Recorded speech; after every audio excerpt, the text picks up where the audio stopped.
विष्णु गुरुर्देवो महेश्वरः गुरुर्साक्षात् परब्रह्मः तस्मै श्री गुरुवे नमः। गुरुर्ब्रह्मा गुरुर्विष्णु गुरुर्देवो महेश्वरा गुरुर्साक्षात् परब्रह्मा तस्मै श्री गुरुवे नमः।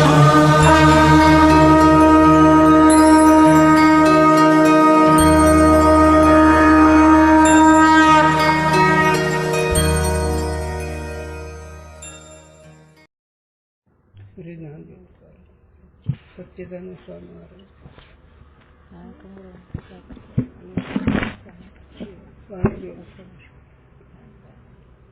ज्ञान प्रसाद भगवान श्री रघुनाथ गुरुराज मस्त अस्ति भाति प्रिय सिंधु में नाम रूप जंजाल लखिति ही आत्मस्वरूप निज वह तत्काल निहाल।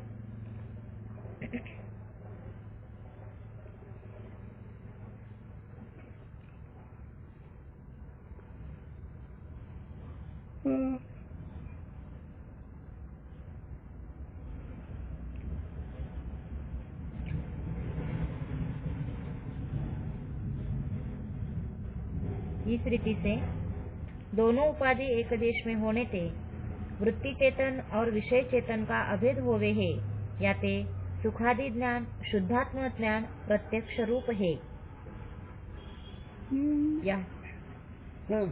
यहाँ यह निष्कर्ष है इथपर्यंत कालाल होतं।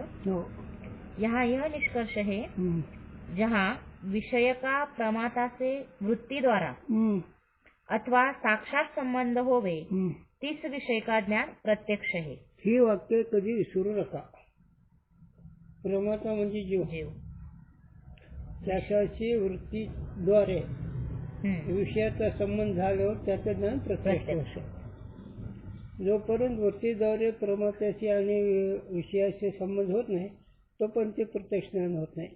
प्रमात्याशी वृत्तीद्वारे विषयाचा संबंध होतो आणि ते ज्ञान प्रत्यक्ष होतं. आता याच्यामध्ये बाकीचं सगळं प्रत्यक्ष. आता सुख दुःखाचं ज्ञान. आता त्या सुख दुःखाच्या ज्ञानामध्ये दुःख सुख हे विषय आहे. शुद्ध अंतःकरणाची वृत्ती त्याला साक्षीच्या संबंधाने विषय करते. सुख दुःख हे विषय आहे. सुख दुःख ही वृत्ती नाही. काम क्रोध लोभ मोह मद मत्सर दंभ अहंकार द्वेष निंदा हे अंतःकरणाचे धर्म आहेत. वृत्ती नाही. सुख दुःख हे अंतःकरणाचे धर्म आहेत आणि हे तमगुणाचे आहेत. रजगुण त्याला क्षोभाला कारण आहे आणि सत्वगुणचा पण वृत्ती. अंतःकरण त्रिगुणात्मक आहे. त्या अंतःकरणात त्रिगुणात्मकामध्ये सत्वगुणाचा पण वृत्ती आहे आणि ती वृत्ती साक्षीच्या साह्याने सुख दुःखावर प्रकाशित करते. म्हणून दोन्ही एक दिशित्व झाल्याशिवाय विषय चेतन आणि वृत्ती चेतन दोन्ही उपाध्या एक दिशित्व झाल्याशिवाय विषयाचे प्रत्यक्ष होत नाही. म्हणजे वृत्ती आणि विषय एक दिशित्व झालं, दोन्ही उपाध्या एक दिशित्व झालं हे चैतन्य दोन्ही एक होतच. म्हणून विषयाच्या प्रत्यक्षामध्ये प्रमात्याशी वृत्तीद्वारे विषयाचा संबंध झाल्यानंतर दोन्ही उपाध्या एक झाल्यामुळे विषयाच्छिन्न चैतन्य आणि वृत्त्याच्छिन्न चैतन्य दोन्ही एक होते आणि मग त्या विषयाची प्रत्यक्षता होते.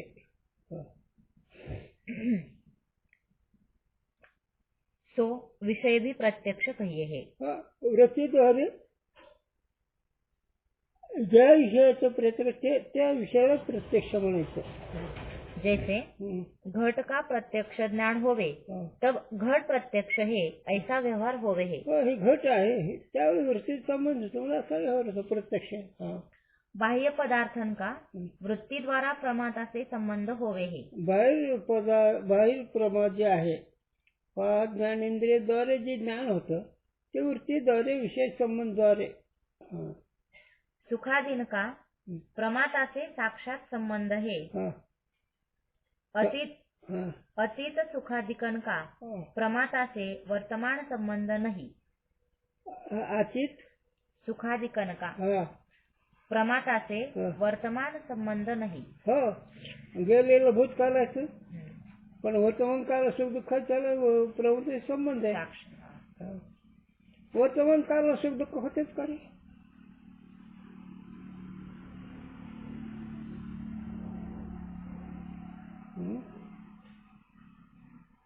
होतात ना. कुणाला होतात? शांत करणार. म्हणजे परमात्मा परमात्मा. अंतःकरण म्हणा परमात्मा म्हणा काय करायचं वर्तमान काळ आणि अति सुख दुःखाचं स्मृती आहे. सुख दुःख प्रत्यक्ष नाही. प्रत्यक्ष. हो. लाल बहादूर खूप चांगली होते. राजकार्यामध्ये एकच होऊन गेला तो लाल बहादूर. त्याला मारलं ह्या बाईने जात्याच्या विषयाने आमचा तेवढा होता. ही मी का सांगितलं स्मृती झाली. तसंच कुठल्याही विषयाचं आठवण्याची स्मृती विषयाचे प्रत्यक्ष नाही. आणि विषयाच्या प्रत्यक्ष वृत्तीचा विषयाचा संबंध असतो. वृत्तीचा विषय संबंध झाल्यावर त्या विषयाची प्रत्यक्षता होते. मग परमात्म्याची प्रत्यक्ष विषयाच्या वृत्तीद्वारे संबंध झाला तर प्रत्यक्षता होते नाहीतर होत नाही.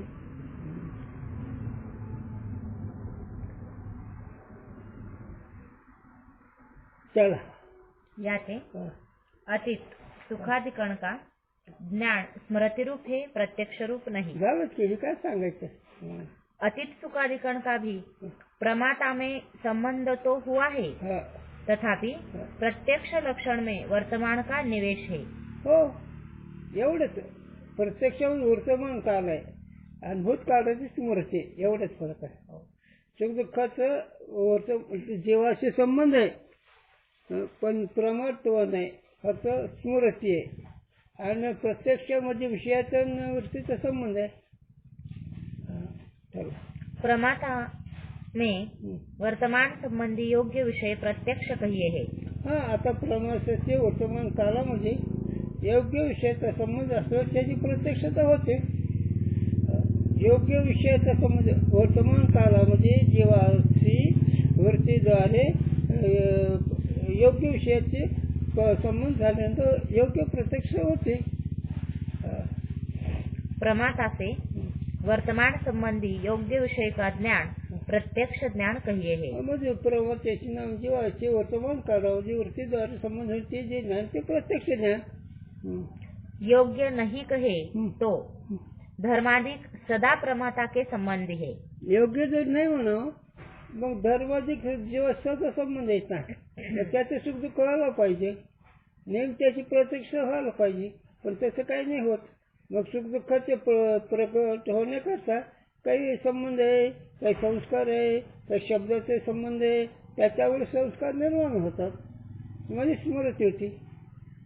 आणि हे तर प्रमात्याचे वर्तमानद्वारे योग्य विषयाचा संबंध झाल्यावर योग्य प्रत्यक्षता होते प्रमावर का.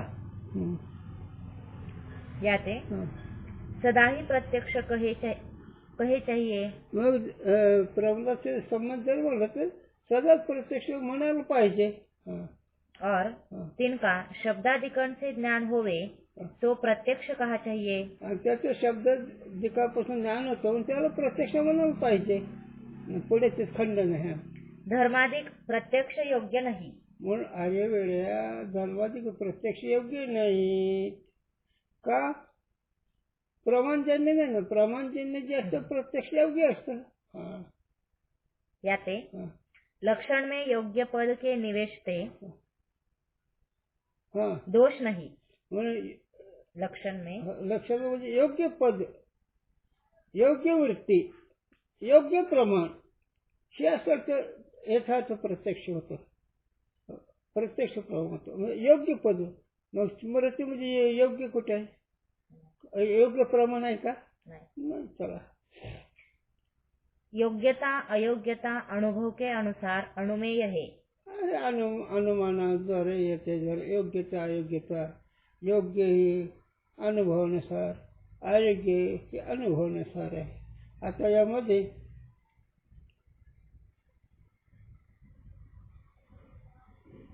तुम्हाला 2 विषय समोर आहेत. एक अनात्म विषय प्रत्यक्ष आणि आत्मस्वरूपी प्रत्यक्ष. आता या दोन्हीच्या अनुभवामध्ये योग्य अनुभव कोणता आहे ते तुम्हाला अनुभवलं जाईल. अनात्माचा योग्य अनुभव असेल दुःख पत्रात पडेल, आत्म्याचा योग्य अनुभव असेल सुखाचा भोग होईल. हे तुमच्यावर ठरलेलं आहे. म्हणजे योग्य अयोग्य कशावरून आहे? अनुभवावरून आहे. आणि अनुभवावरून सिद्ध कशावरून होतं? अनुमानावरून. काय म्हणजे हे प्रत्यक्ष नेहमी ह्या तळमळ काही नाही मी म्हणतोच असते ते का वर्ष कसं काय असे काय काहीच नाही तुम्हाला असं कसं नेहमी बसतीच राहतात. इथं गुरुजींनी सांगावं, इथे गुरुजींनी सांगावं, अहो मला काय काय गरज आहे? माझ्या गुरुच्या कृपेने मी माझ्या सुखात रमलो, म्हणून मला कशाची गरज आहे? ज्याला गरज आहे त्याला तळमळ आहे, ज्याला गरज नाही त्याला तळमळ कुठली? आणि जो खरं सुखामध्ये रममान झाला त्याला गरज नाही तिची कोणाच्या. त्याच्या पाठीमाग व्यवहार होतो लागतो पण तो स्वीकारत नाही. मग रिद्धी देव लागतील काय लोक व्यवहार लागेल अनेक पण नाही त्याला देवता नाही त्याला असं. एक आठवण गुरूंची गंगापूरचा मारोडी कंपनी स्वतंत्र साखर कारखाना आणि त्या काली त्याने चांदीचे 1,21,00,000 रुपये पुढे ठेवले आणि गुरुजी ही घ्या. बोले काय करायचं त्याचं? बोलले आता हे माळवत गवत आहे, हे नीट करू, हे करू, ते करू.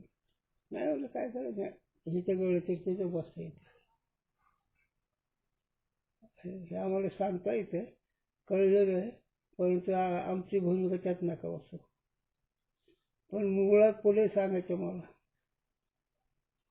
गुरुजींनी विद्यार्थ्याला माळावरचं गवत काढू दिलं नाही. नको, एक अभ्यास होतो आणि एक अनात्म संस्कार होतील वृत्तीत. गवत काढणं अनात्म आहे ना, आणि ती तुमच्या संस्कार बसेल अभ्यासाला पोटाळ. हे गुरुजींनी सांगावं. इतके गुरुजी साधकाची दक्षता घेत होते, म्हणजे त्याला अनात्म संस्कार होऊ सुद्धा देत नसत. आता आम्ही महाराज लोक तर आमच्या बुट्याला पाणी द्यायला होतं शिष्याला. काय म्हणून काहीच उपयोग नाही, होऊन गेले ते. आता एखादा महात्मा असेल मग आता ते कुठे दैव वगैरे असेल तर, पण ते नाही. ती कळकळ, ते हातवटी, ती अंतकरण दया, ती तिथंच. आणि तिथं साधकाचा मायबाप त्यांना शब्द गवत नाही काढू दिलं. काय नाव तुझं? सारिका. गवत नाही काढू दिलं, जोडा नाही उचलू दिला. इतकं सांभाळत होते गुरुजी साधकाला. त्याच्यावर ज्यांची निष्ठा असेल त्यांचे कामच झाले. आता जे काही पाण्यात दगडबी असतात, पाण्यात मिठही राहतं, पाण्यापासून गार बी होते, पाण्यापासून गारगुठही होते, पाण्यापासून मोती बी होते. मग सगळे पाणी रूप होतच असं नाही. मोत्यासारखे विषयी आहे, गारगुट सारखे पामर आहेत, मिठासारखे साधक मंद आहेत, गारीसारखे उत्कृष्ट अधिकारी आहेत. गाराच्या दिवशी वाढले ते. हो असं आहे. पण ते सगळे गुरुजींनी करून दाखवलं. तसं आता होणार नाही तिथून.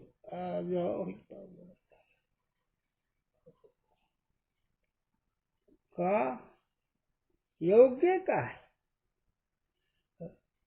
नामरूप आत्मक ह्या पंचविषयाचे योग्य जरी ज्ञान झालं त्याचं पर्यवसन दुःखाचं आहे. आणि सच्चिदानंद जर प्रत्यक्ष जर झालं मग त्या सुखांत नाही पास आणि आनंदी सागर झाला होते. मग त्या सुखाला अंत अनपार माप नाही नाश नाही. ज्या सुखाची उत्पत्ती नाश नाही ते सुख तुला मिळणार आहे. मिळणार म्हणजे आहे ते कळणार आहे. आणि आहे ते कळलं तर त्याचा निश्चय व्हायला फल पाहिजे आणि निश्चयाला सामग्री पाहिजे. आणि निश्चयाला अनात्म वृत्ती नको झालं. जिथं अनात्म वृत्ती नाही तिथं निश्चय होतो. आता अनात्मवृत्ती घ्यायची आत्मवृत्ती घ्यायची. धूप कुत्ता घरकानं घाटका परताचं कुत्ता घरी बी नाही त्या दगडापासून धुण्याच्या असंही मन होतं झालं. हे नाही ते नाही. तो का बोलता इकडे धक्का. हे काय सांगतो योग्य प्रत्यक्ष स्मृती योग्य असली तर प्रमाणत्व नाही. प्रमाण आहे ना. साक्षी भाष्य आहे. सुख दुःख कसं आहे का नाही? का डोळ्याने कळतं म्हणून ना. हां कोणत्याच इंद्रियाने कळत नाही. साक्षी कळत. आणि सुख दुःख अविद्या कार्य अंतकरण कार्य. व्यावहारिक सत्य म्हणजे अंतकरण घ्यायचं. पार्थिवादी सत्य अविद्या घ्यायची. अविद्याचे हे कार्य. अरे अविद्याचं सुख दुःख काय? त्रिभुवन. त्रिभुवनी साक्षी वाचते. आणि इतकं कळून ते मग ज्ञानोबारायचा ज्ञानोबाराय म्हणून माझं स्वरूपात वर्णन करायला शब्द नाही आणि माझं स्वरूपात वर्णन करायला ज्ञानही नाही. असाच हा निश्चय महात्मा. आणि तो म्हणतो माझ्या मुलीच्या आवडीने पंढरपूर गुढी. काय त्याला जीवनमुक्त झाले सगळं खेळ खेळतो. जीवनमुक्त झाला ना तर सगळं खेळ खेळू शकतो. साध्या कवचामध्ये जपून चालावं लागतं. आमचे गुरुजी म्हणायचे तरुणपणामध्ये जपून चालायचं. म्हातारपणामध्ये पदर खाली पडलं तर काय नाही. एखाद्या वेळेस पदर पडत नाही खाली पण शक्यतो एखाद्या वेळेस पडलं तर काही ही नाही अडचण नाही. पण तरुणपणामध्ये नाही. विधीनं सांगितलं तसंच करायचं. शास्त्रानं सांगितलं तसंच वागायचं. अधिकार परत जो अभ्यास आहे तो अभ्यासच करायचा. अधिकार परत आहे. मग कोणाला निध्यास सांगितलं, कोणाला श्रवण सांगितलं, कोणाला विचार सांगितलं, कोणाला वैराग्य सांगितलं, कोणाला तत्व पदार्थ शोधून सांगितलं. अधिकार परत आहे. कारण परमात्माला अधिकार आहे आणि प्रपंचाला अदृष्ट आहे. बघा तुम्ही विचार करा. एकाच आईचे उदरात जन्मलेले लेकर असतात. एक गोरख आहे आणि एक खुर्चीवर बसलाय. आईनं भेद केला. पानं सगळ्या सारखं वाजत नाही. मग कर्म चित्र आहे का नाही. असो म्हणून द्या सोडून. हे अनात्माकडे गेलो हे असं बोंब आहे. आत्म्याकडे गेलो बोलायचं नाही. म्हणून योग्य प्रमाणाद्वारे योग्य प्रत्यक्षाचा संबंध असला ते योग्य प्रत्यक्ष होते. मग आता योग्य विषय काय नाही. योग्य विषय कोणता आहे? आत्मस्वरूप. बस चला. त्या विषयाला काय म्हणत? अबाधित. आणि व्यावहारिक विषयाला यथार्थ विषय आणि परमार्थिक विषयाला अबाधित विषय. हे तर नुसता विषय योग्य विषय आणि ते अबाधित विषय आहे. कारण ह्याचा बाध होतो. पण वर्तमान काळात योग्य मानायचं. योग्य प्रत्यक्ष आहे हे करत आणि ते अबाधित. हो. आणि अबाधित विषय प्रत्यक्ष झाल्यानंतर ते ज्ञान कसं राहील? अबाधित आहे का नाही. आणि तुमचं ज्ञान ते म्हणे ओळीवर वारं निसुके. थोडं संपलं की ओळख चिक वार सुटलं की वळून जाते. तसं थोडंसं अंकुल व्यवहार झाला की तेवढ्यावर चालायचं. आणि अनुकूल व्यवहार संपलं की खोबऱ्याच्या वाटीत थोवाड होतं. आमच्या आबा म्हणायचे सकाळी सव्वा दुपारी गंगा भागीची.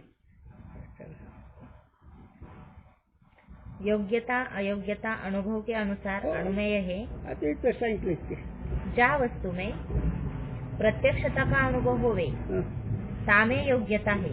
ज्या विषयाचे प्रत्यक्ष अनुभव योग्य. त्यालाच योग्यता होण्याचा. आता इकडं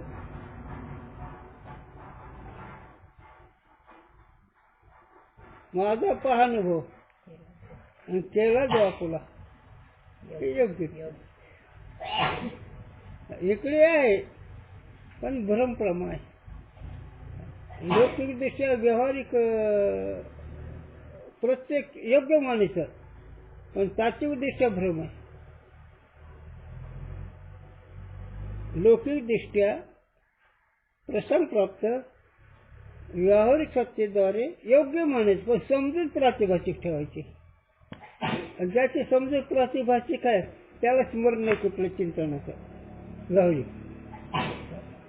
ज्याचा प्रातिभाषिक निश्चय जगाविषयी झाला तर बोलत पण पुन्हा नाही तर ते आठवण ठेवत राहतच नाही तर आणि ह्याला विसरत नाही आणि ह्याची आठवण राहत नाही. प्रातिभाषिक निश्चय झालेल्या पुरुषाला बरं का. ह्याच्यापेक्षा पुढे सांगतो दोन्हीच स्मरण नाही इतकं रंगल्यावर. दोन्हीच स्मरण नाही. मी कोणाचे सांगा कोणी ओरडायल्यावर म्हणजे मी आनंद रूप हे सुद्धा स्मरण नाही. अशी स्थिती येते मन परमानंदाची प्राप्ती. आणि हे गुरुजींनी दाखवलं माझ्या कीर्तन करत करे गुरुजी आनंदुरे आजी परमानंदुरे या अभंगावर करत करत विठोबाची वेळी आम्हाला आनंद सदा. विठोबाची वेळी म्हणजे निर्झा. वेळी शब्दाचा अर्थ निर्झा.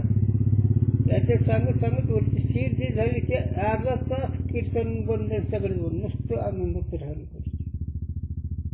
आणि नंतर मी काय सांगत होतो चला पुढे असं होतं ते. आता मला क्षणिक किती वाजले. अरे देवाच्या सेवेला बंधन कशाला. गुरुजी पुढे घडा ठेवलं तर गुरुजी शिकून देत होते. संपतात विषयी काय सांगावं ते. म्हणून असे ज्याच्यावरती त्याला चिंतन घडत असतं. नाहीतर काळाचं बंधन कशाचं बंधन. आज एक तरुण आठवलं मला. काम घातलं बांधोडी काळ गेला देशोधडी ऐसा प्रतापी घन कपी कुळे हनुमंत. इथं चिंतनात झालं काळ घातला काम घातला बांधोडी आणि काळ गेला देश. काम म्हणजे विषय वासनाला विधी त्या बंधनात टाकून दिला आणि काळात देशोधडी लावलं म्हणजे स्वरूपाच्या चिंतनामध्ये काळ सिद्धच होत नाही. असं चिंतनात दुपारी पडलं पाहिजे. कशाचं काय वाय का झालं पण वायाला जायचं नाही. काही होईल केव्हा तरी प्रसंग उभा राहत असतात. आमच्या आबाची आठवण नाही. आबा म्हणते हे ओटीला विषय घेऊन झोपलाय ना शिकावतं पेटेल. ओटीचा विषय आहे ना तसं भावनेचा विषय आहे ना. हा मग केव्हा तरी उपयोगाला पडेल. आता पडलं तर मग आमचं नव्हतं काय पडेल म्हणून आता तुम्ही मुक्त व्हा हे म्हणत आमची इच्छा आहे. म्हणून योग्य विषयाचे अनुभवानुसार अनुमयद्वारे प्रत्यक्षच आहे आणि अनुभव योग्य आयोगानुसार आहे. और आणि जामे प्रत्यक्षता का अनुभव नहीं होवे तामे अयोग्यता. हो जिथं प्रत्यक्षाचा अनुभव नाही तिथं म्हणून तर काय काय म्हणून तर आपण सांगतो तुला वेदशास्त्राने तरी अग्निपूर्ण ज्ञान झाले पुराण मात्र आहे ते राहिले वेगळीचे म्हणजे अनुभव नाही. हे बघ सगळं आहे का नाही. याला गुरुजीचा दृष्टांत सोपा बाईने सगळे अलंकार घातले, फक्त कुंकूच नाही. अनुभव कुंकू पाहिजे ना. बाकीच्या अलंकारावर काय शोभा आहे? गाता येतं, वाचता येतं, सांगता येतं, वाजवता येतं, म्हणता येतं, सगळं असतं, पण कुंकू नाही. आणि तर महाराज म्हणते या नाव दे खरे ब्रह्मज्ञान, अनुभव होतो नाही मग हे. म्हणून अनुभव हे योग्य अनुभवाची शक्ती वेगळी असते. आणि अनुभव शक्ती नेहमी नसते कळत, प्रसंगावर कळत असते. येरू काय करतो काय ते थोरल्या बाजीरावला वारी कोणाला ते दादी करायला थोडं चटकलं, काय बोले राजे तुम्ही, मग ते दाखवलं त्याला अनुभव. चला तसा परमार्थ.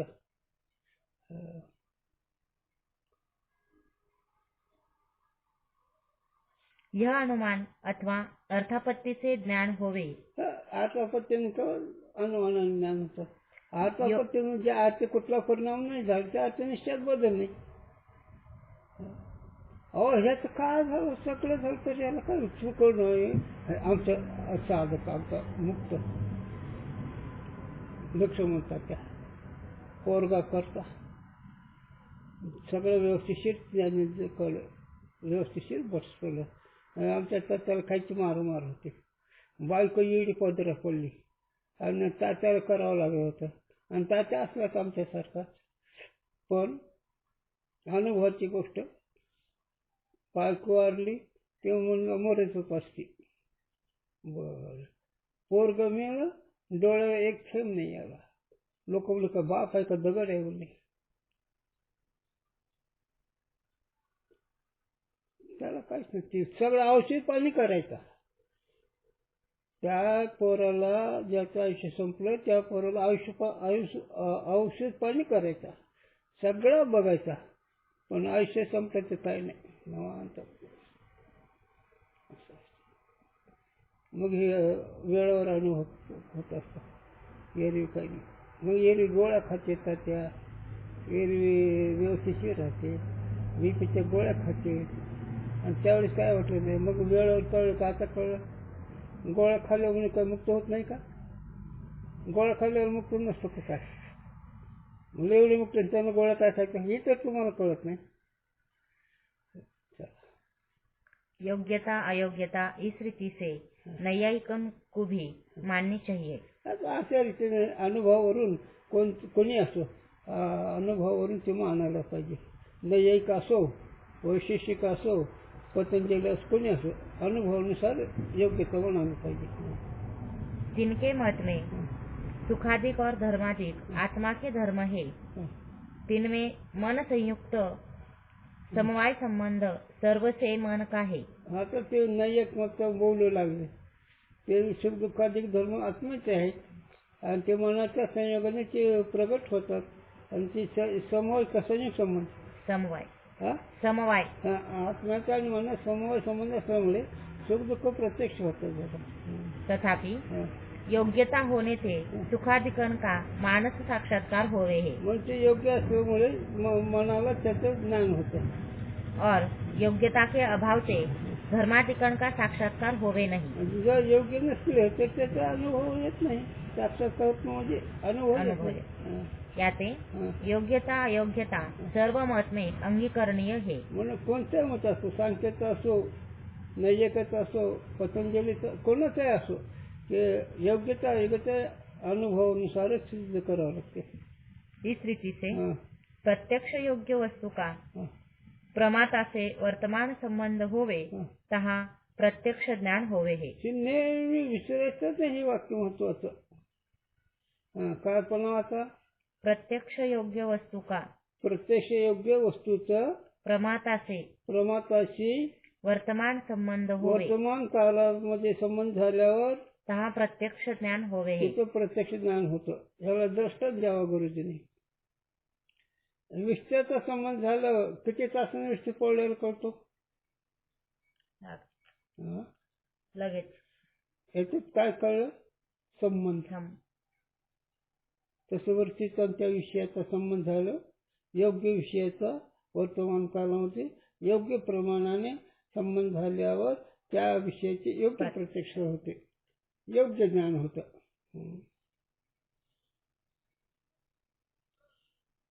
या अर्थ में यह शंका है, हाँ. ब्रह्मगोचर ज्ञान परोक्ष नहीं हुआ चाहिए. मग आता हे तर ब्रह्मगोचर ज्ञान परोक्ष न व्हायला पाहिजे अशी एक शंका आहे. हे प्रमेयगत संशय म्हणा याला. हा, काय ते ब्रह्म का प्रमाता से असंबंध होवे तो बाह्यादी ज्ञान की न्यायी ब्रह्म ज्ञान भी परोक्ष होवे. आता जसं जीवाचा ब्रह्मचा संबंध नाही तर बाहेरचं जसं 5 विषय ज्ञान होतं तसं ब्रह्मचं ज्ञान परोक्ष व्हायला पाहिजे. परोक्षच आहे ना. हा. जब अवान्तर वाक्य से हाँ. सत्य स्वरूप, ज्ञान स्वरूप, अनंत स्वरूप ब्रह्म है, हाँ. ऐसी वृत्ति होवे, हाँ. तिस काल में भी ब्रह्म का प्रमाता से संबंध है. आता ज्या सत्यम ज्ञानवंतम ब्रह्म हे श्रुते सत्य आहे, ज्ञानरूप आहे, आनंदरूप आहे असं सृष्टी सांगते.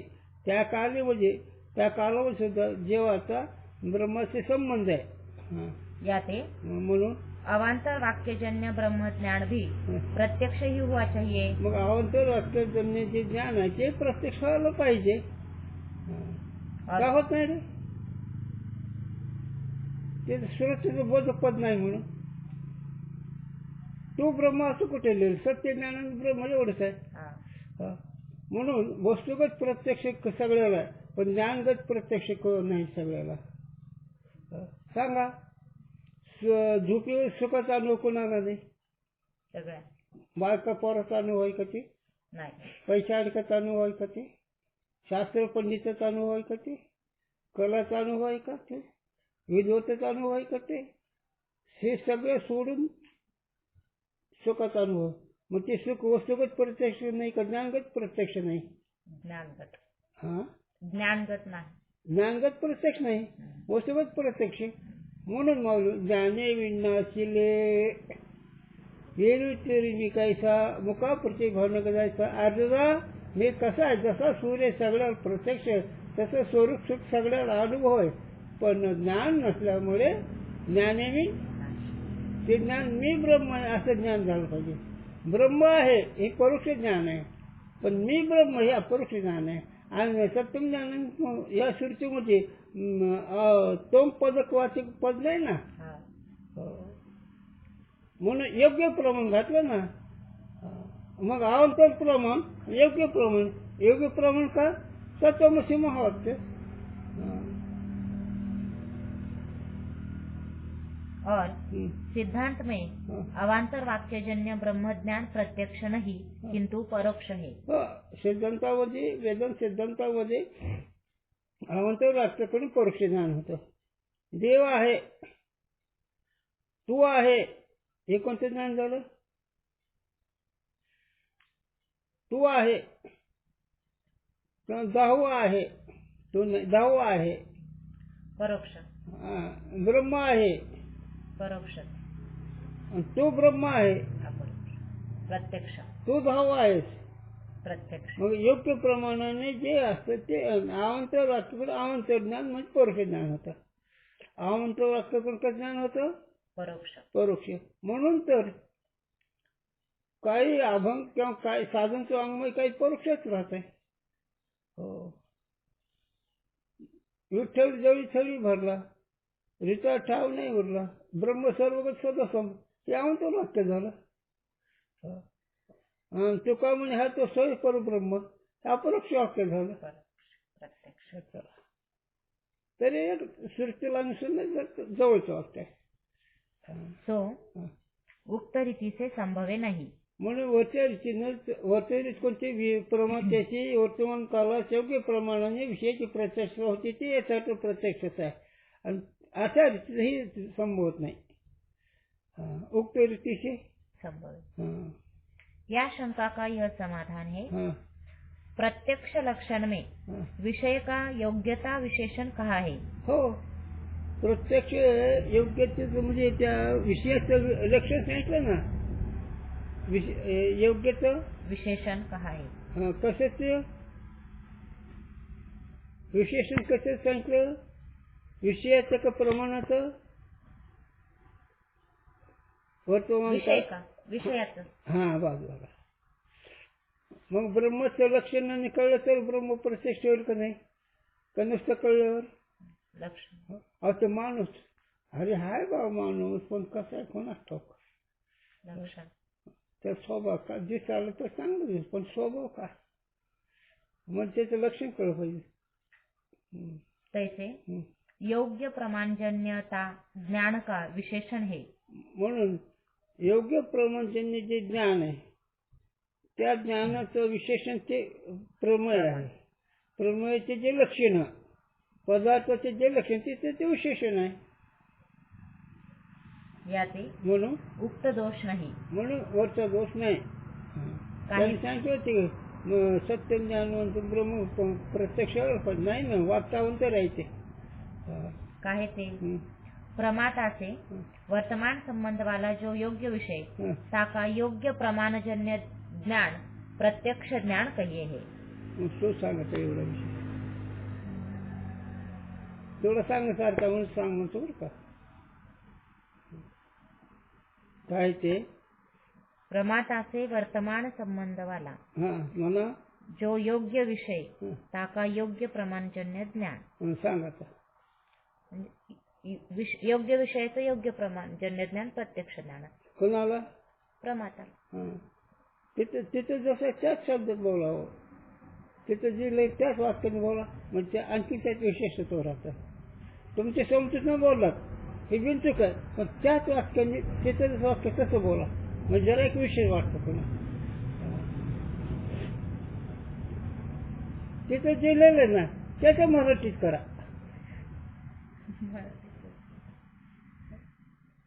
मी सांगतो वाच. प्रमाता से वर्तमान संबंध वाला प्रमाताशी वर्तमान संबंध वाला जो योग्य विषय जे योग्य विषय आहे ताका योग्य प्रमाणजन्य ज्ञान ताका म्हणजे त्या विषयाचं योग्य प्रमाणजन्य ज्ञान प्रत्यक्ष ज्ञान कहिए है. त्याला प्रत्यक्ष ज्ञान म्हणायचं.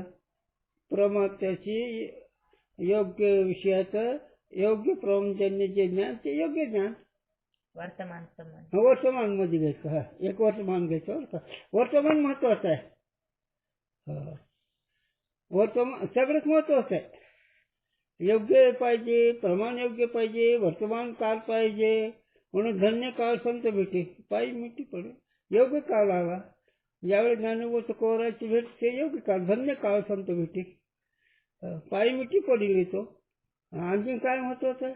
अरे संध्याच्या सुटली गाठी झालं पोटे शीतल संशयाची निवड झाली म्हणून शांत झालो धन्य काळ संत भेटे. हे संतांच्या भेटीशी असते. चला नाही हे कीर्तन नाही करायचं मला. या लक्षण में उक्त दोष नाही. या लक्षणात होता दोष नाही. काय ते त्यांनी काय द्यायचं ब्रह्मसत्य आहे सच्चिदानंद परम त्या वाक्याने ते प्रत्येक नाही व्हायला पाहिजे. नाही होऊ शकत. वर्तमान काळात योग्य प्रमाणाने योग्य विषयाचं यथार्थ प्रमाण होत असते. मग आता हा तुम्ही योग्य प्रमाण आहेत का नाही? शास्त्र योग्य प्रमाण आहे का नाही? ज्या विषयात बोलतो ते विषय योग्य आहे का नाही? आता कोणता आहे दुपार आहे का संध्याकाळ आहे? वर्तमान काळ आहे का नाही? मग सगळं आहे ना. मग आता प्रत्यक्ष व्हायला पाहिजे का नाही? आहे का नाही? झालंय का नाही? झालंय शिकणं तो विषय वेगळा. आमच्या गुरूंची भाषा जरा थोडी व्यवहारिक आहे. त्यांची भाषा त्यांना शोधते मला नाही शोधत. त्यांनी सरळ सांगायचं सगळं झालं संतच होत नाही योग्य नाही म्हणून. हे आम्ही म्हणत नाही म्हणत. बोध पुत्र निर्माण झाला जेव्हा ममता म्हातारी मरून गेली तेव्हा आता संध्याकाळची मी करू केव्हा? एकदा बोध झाला की ममत राहत नाही. म्हणून सुटले जन्म मरणाचे. आम्हाला जन्माची वृद्धी नाही आणि मेलीची वृद्धी नाही. सुटले सुतक जन्म मरणाचे. कारण संत झालं 12 दिवस विटाळ असतो ना मग ते नाही आम्हाला. आणि मृत्यू बी नाही कारण ममता म्हातारी मरून गेली तिथे सुतक नाही. सुटलं ना का बरं? आत्मा राम हृदय प्रगटला म्हणून दरवाजा आहे. आणि इतकं समजूची दृढ होऊन लोकराठी वागावं लागतं, नाही तर लोकांना काहीच कळत नाही. एक अभंग सांगतो पुस्तक, रडे पडे लोळे परमाविन डोळे गळतात. लोकांसारखं रडावं लागतं, लोकांसारखं पडावं लागतं, पण प्रेमविन कारण सोल प्रकल्पाचे आहे नाही ते. मग ते वर दिसतं ते देही, ते देहीनं माझ्या ठेवी त्याच्या हृदय मी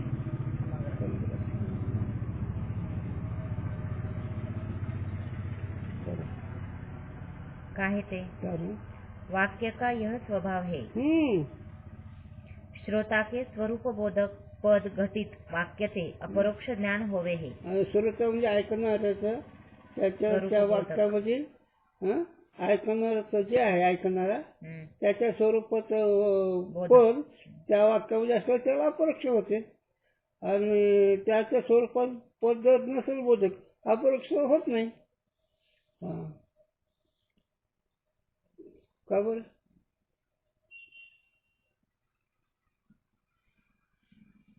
का चुकले सांगायचं नाही.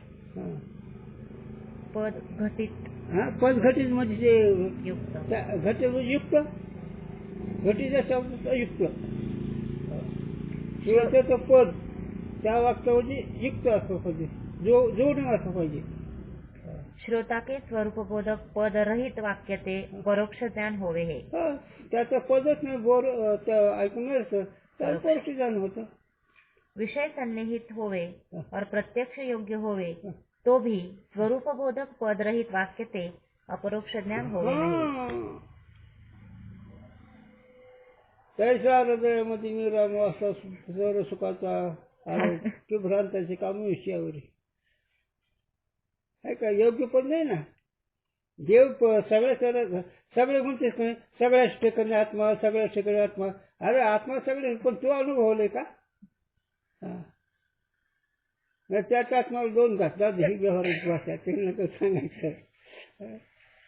म्हणजे हे सगळ्या ठिकाणी आत्मा ही परोक्ष वाक्य झालं. जैसे म्हणून केव्हाही श्रोत्याचं बोधक पद युक्त ते वाक्य असावा, म्हणजे मग त्या श्रोत्याला प्रत्यक्ष ज्ञान होतं. आणि जर त्याचं बोधक नसेल तर त्यात ज्ञान होत नाही. जैसे दशम बोधक द्विविध वाक्य है.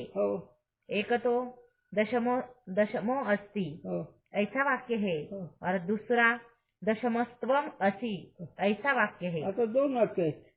एक 10वा आहे, हे तर 10वे ज्ञान झालं पण परोक्ष. आणि 10वा तू आहे अपरोक्ष ज्ञान, म्हणजे तू ही पद घटित आहे ना, म्हणजे युक्त आहे ना. आता लक्षात आलं ना. तिनमें प्रथम वाक्य तो श्रोता के स्वरूप बोधक पद रहित है और दूसरा वाक्य श्रोता के स्वरूप बोधक जो त्वम पद दासे घटित कहिए युक्त है. युक्तच आहे ना, घटित म्हणजे युक्त. अरे तू लक्षात कर, बुद्धी किती काम करते गुरूंच्या कृपेने. आता 108 चालू झालं, विषय झाला 80-90 वर्षाचा पलीकडचा, आजही गुरुजी सांगते म्हणजे काय आहे का नाही याच्यात. त्याचं तुम्ही लक्षात ठेवायला पाहिजे काय आहे. म्हणून ते डॉक्टर हे आम्हाला आश्चर्य वाटलं. दवाखान्यामध्ये एवढीच केस आम्हाला आश्चर्याची. आम्ही हात टेकले तर महात्मा बोलताय असं पद्धतशीर म्हणजे काय आहे. ही गुरुची शक्ती आहे, इथं माझी काहीच नाही. गुरुजी ती गुरु ज्ञानेश्वर भगवान सुरण माझं घरात नसतं. म्हणून त्यांच्या कृपे शक्ती कोणाला. त्याला एकच उदाहरण सांगत असते गुरुजी, आईच्या पाण्याची शक्ती कोणीही सांगावी. आईच्या पाण्यात केलास ना त्याची शक्ती सांग. आईच्या पाण्याची शक्ती फक्त हनुमानजीने सांभाळली, दाखवली. कोणाला नाही दाखवता आली. मग ती असेल एखाद्या अपवाद म्हणून, पण प्रत्यक्षात उदाहरण हनुमानजी. तरी अंजनी माता रागवली रामप्रभूजवळ. माझा पाण्याची शक्तीसाठी काहीच केलं नाही. तुला इतकं दिवस दुःखात ठेवलंय. माझं पाण्याची शक्ती दाखवून द्या. आणि त्या नाशिकचा लोक सोडला असं दूध पिल्याची डोंगराचं फुटलेलं आहे 2 बाजूला. ही माझी शक्ती आहे बोलली.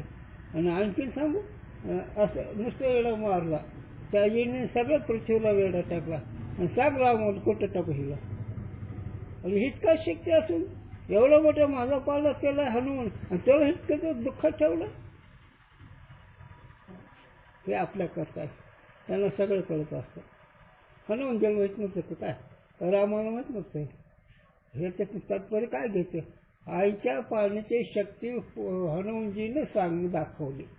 आम्ही विषयाच्या स्वाधीन झालो म्हणून आईच्या पाण्याची आठवण नाही. नुसतं आईच्या पाणी आठवण तर नाहीच नाही, उलट तिला त्रास आहे. असंच मग आईच्या पाण्याची आठवण पुण्य करायला ठेवली. हनुमानजीने दाखवले आणि पाण्याची शक्ती सांभाळली पुंडलिकाने. आणखी असतील रामप्रभू सारखे तसे असतील काही. रामप्रभूने आईची पाण्याची शक्ती सांभाळली, पण त्याच्यापेक्षा पुढे सांगू का, आईच्या प्रेमाची शक्ती रामप्रभूने दाखवली. 2 मिनिटे ऐके. यावेळेस विजय झाला लंकेचा आणि आले सगळे. मग सगळे आल्यानंतर काही आले, कौशल्य आले, सुमित्रा आले, सगळे आले.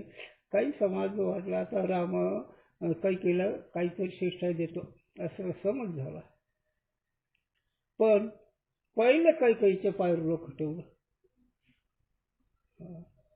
त्यावेळेस म्हणजे रामा, मी तुला इतका वनवास दिला तरी तू आहे. आई ती आहे, आई कधी लेकराला वनवास देत नाही. पण तू मला वनवासात पाठवलं हे लोक दिसले, पण दुर्जनाचा समज झाला ना. ही आई सांभाळण्याचे लक्षण आम्हाला सांगता येते, बोलता येतं, कळतंय. पण रामकृष्ण हरी आधी काय पुंडलिकराय आणि हनुमानजी. आईच्या पाणी शक्ती हनुमानजी दाखवलं आणि आईच्या पानं कसा सांभाळा ते पुंडलिकाने दाखवलं.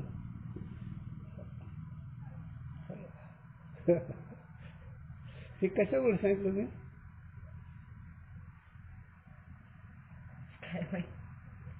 तुझं काय? अरे गुरुची शक्ती सांगितली मी तुला याच्यातून. आज 90 वर्ष 80 वर्षाच्या पलीकडचा विषय तरी आज गुरुजी मला शिकवतात. हीच दाखवली. ही वर्म लक्षात ठेवावं लागतंय. त्या सत्पुरुषांनी कसं सांभाळलंय, कसं वागवलं, काय करून ठेवलं हेच दाखवलंय. याला उदाहरण देऊन पूर्ववर्तीचं, रामाचं, पुंडलिकाचं, हनुमानजीचं. म्हणून साधूचं म्हणून सांभाळणं फार अवघड आहे. अनाधिकारी आहे म्हणून सांभाळलं जात नाही. कथा कीर्तन करता येतं, भजन करता येतं, पैसा मिळवता येतो, सगळं करता येतं. पण त्यांनी सांगितलेलं आनंदात राहतात नाही. आणि त्यांनी सांगितलेलं आनंदात राहिल्यावर मग त्यांचा आशीर्वाद आहे.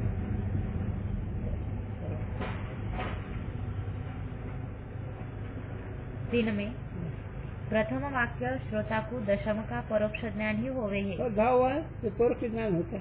वाक्यजन्य ज्ञान का विषय दशम पुरुष है, तो दोनों स्थान में अति सन्निहित है. आता अंतर वाक्यामध्ये ते पदार्थ जवळ आहे आणि दुसऱ्या वाक्यामध्ये पदार्थ जवळच आहे. 10वा आहे. मग 10वाच्या वाक्यात जवळ आहे का नाही? पण स्वरूप पद्धत घटित आहे का नाही. म्हणून कसं देव आहे, पण तू देव आहे. तू देव आहे म्हणजे घटित झालं, युक्त झालं. नुसतं देव आहे म्हणल्यावर सगळ्या ठिकाणी देव आहे तरी अवतर वाक्य. पण देव तूच आहे आणि तू कोण आहे म्हणतात. काय म्हणतात? देवाचे बरे, देवाचे बरे. तो का म्हणे खरे तुम्ही. कळतं का हे? आणखी एक लक्षात, खरे देव तुम्ही म्हणले काय एक तात्पर्य कळलं. सगळे अवतार होऊन गेले पण आत्मस्वरूपामध्ये मरण नाही म्हणून अवतार नाही. ते काही म्हणून खरा देव तुम्ही. हे अवतार कार्य होऊन गेले ते चुकीचं नाही. ते अवतार कार्य होऊन गेले आणि खऱ्यामध्ये बदल होत नाही. आणि माया स्वीकारून अवतार कार्य घेऊन स्वरूपाला न विसरता अवतार कार्य करून घेऊन पुन्हा आपलं स्वरूपाचं मिसळायचं ते युक्त योग्य असते. म्हणजे योग्य पुन्हा अभ्यास करीत गेल्यावर बरोबर आहे ना. मग सुरतेचं स्वरूप पद घटित असल्यावर अपरोक्ष होतं और नुसतं अंतर्वाक्य असलं तर परोक्ष होतं. जो स्वरूप से भिन्न होवे और संबंधी होवे सो सन्निहित होवे है. स्वरूप भिन्न जवळ आहे त्याला जवळ म्हणायचं सन्निहित. दशम पुरुष श्रोता के स्वरूप से भिन्न नहीं किंतु श्रोता का स्वरूप है याचे अति सन्निहित है और प्रत्यक्ष योग्य है. पण वाक्य योग्य नाही. सुरतेचं ऐकणारे वाक्य त्याचं स्वरूप बोध घटित पद नाही ना. आणि तिथं जावा तूच आहेस हे सुरतेचं स्वरूप बोध पद युक्त आहे वाक्यामध्ये. नुसतं धावा आहे. हे धावा ही प्रत्यक्ष ऐकणाऱ्या जवळ आहे त्या वाक्याच्या जवळ बी आहे पण ते पद युक्त नाही म्हणून. जो प्रत्यक्ष योग्य नहीं होवे और द्वितीय वाक्य से भी दशम का प्रत्यक्ष ज्ञान नहीं चाहिए नहीं चाहिए. जर द्वितीय प्रत्यक्ष वाक्य से भी दशम का प्रत्यक्ष ज्ञान नहीं चाहिए. जर प्रत्यक्षच नसतं तर दुसऱ्या वाक्याने प्रत्यक्ष झालं नसतं. सुरतेची प्रत्यक्ष आहे पण पद नाही हे तर लक्षात ठेवायचं. जर ते लांब असता तर दुसऱ्या वाक्यात प्रत्यक्ष ज्ञान झालं नसतं. म्हणून ते समीप आहे जवळ आहे पण पदावर सगळा विषय. मग स्वरूप पद घटित युक्त वाक्य सुरतेचं अपरोक्ष होईल. नुसतं अंतर्वाक्य असलं तर परोक्ष ज्ञान होईल. मग आता तू साक्षी द्रष्टा आहे हे घटित आहे का नुसतं अवंतर आहे ना. तो म्हणला ते स्वतःकडे वृत्ती जाते का नाही. आता व्यापकाचा विषय वेगळा आहे. फक्त दोन पद युक्त वाक्य सुरतेचं स्वरूप बोधक युक्त वाक्य त्याच्या वाक्य त्याला घटित म्हणायचं. मग आता तू द्रष्टा तू साक्ष म्हणल्यावर तो द्रष्टा म्हणजे की तिकडे जाते का खांबाकडे वृत्ती.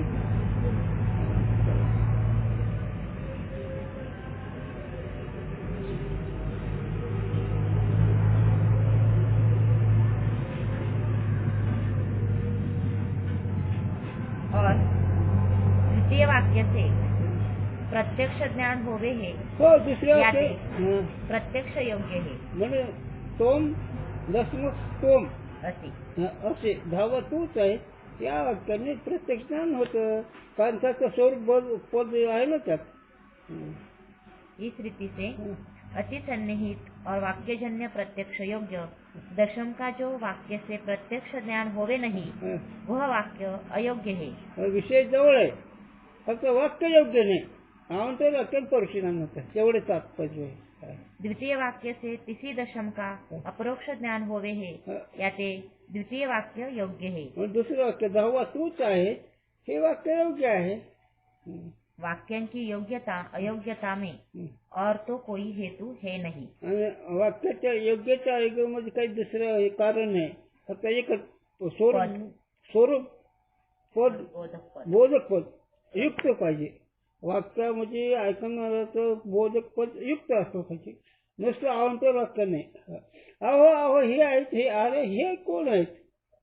अहो ते देवदत्त म्हणतो तर हे त्याचं बोधक झालं. चला स्वरूप बोधक पद घटितत्व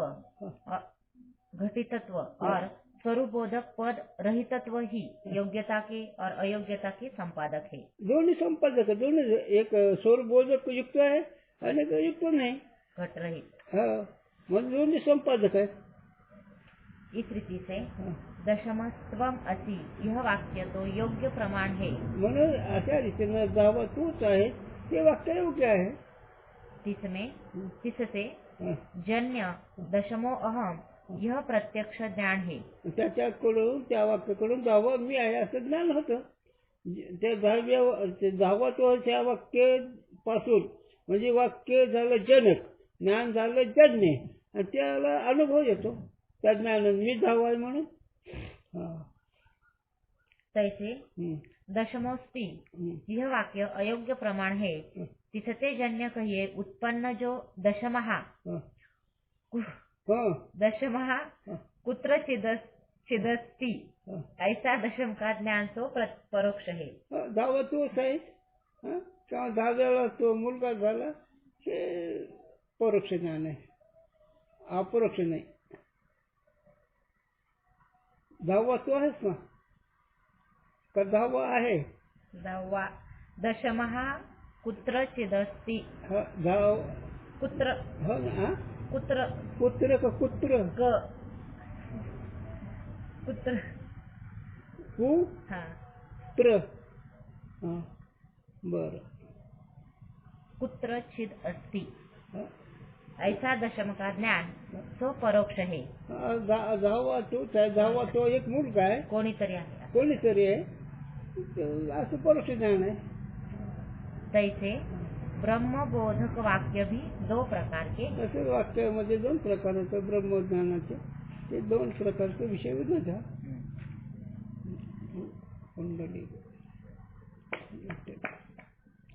पुत्र हे शब्द 10 मुलगा कुठे रे असायचे. पुत्र नाही कुत्र आहे. कुत्र कुठेतरी.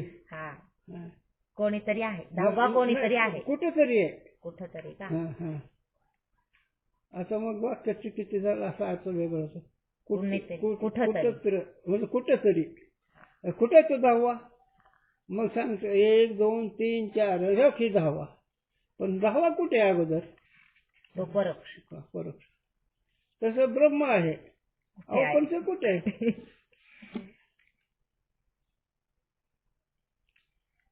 आता ती जात पडले घोटाळा झाला ना. वाक्य वेगळेच होते, आता वेगळंच होतं ना. ते तो चांगली बुद्धी आहे म्हणून तरी बरं आहे. नंतर आमच्यावर विश्वास तर ते विश्वास काम झालं, पण असं चुकीचं निघतो ना.